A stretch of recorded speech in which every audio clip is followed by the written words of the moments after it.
la dernière fois que je suis venu à Aix-en-Provence, c'était dans le cadre d'un spectacle agapé. Et donc je n'étais pas monté en chair, j'étais resté en bas pour jouer la pièce de théâtre que nous avions.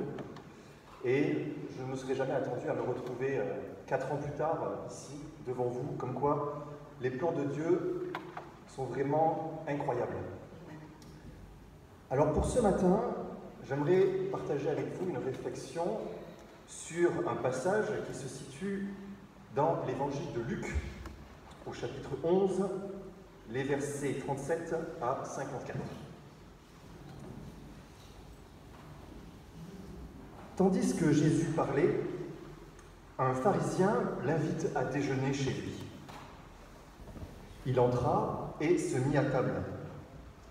Le pharisien vit avec étonnement qu'il n'avait pas fait les ablutions rituelles avant le déjeuner. Mais le Seigneur lui dit, « Vous, les pharisiens, vous purifiez le dehors de la coupe et du plat, et à l'intérieur vous êtes pleins de rapacité et de méchanceté. Gens déraisonnables, celui qui a fait le dehors, n'a-t-il pas fait aussi le dedans? Donnez plutôt, par des actes de compassion, ce qui est dedans, et tout sera pur pour vous.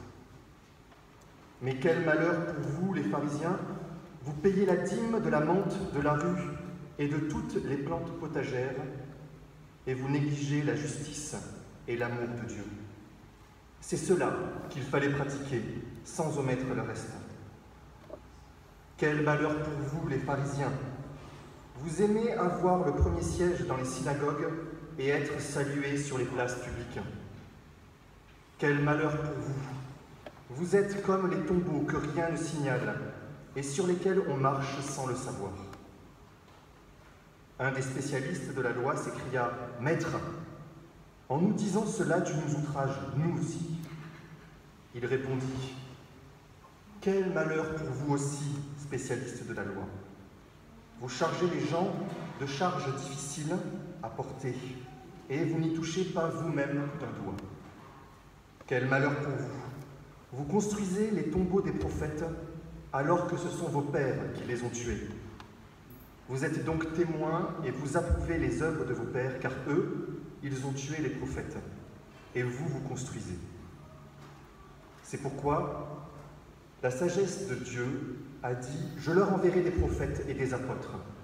Ils en tueront et en persécuteront, afin qu'il soit demandé compte à cette génération du sang de tous les prophètes qui a été répandu depuis la fondation du monde, depuis le sang d'Abel jusqu'au sang de Zacharie, que l'on a fait périr entre l'autel et la maison. Oui, je vous le dis, il en sera demandé compte à cette génération. Quel malheur pour vous, les spécialistes de la loi! Vous avez enlevé la clé de la connaissance. Vous-même n'êtes pas entrés, et ceux qui voulaient entrer, vous les en avez empêchés. » Quand il fut sorti de là, les scribes et les pharisiens commencèrent à le presser violemment et à le faire parler sur beaucoup de sujets, lui tendant des pièges pour s'emparer de quelques paroles qui sortent de sa bouche. Jusqu'ici la lecture. Je vous invite à la prière.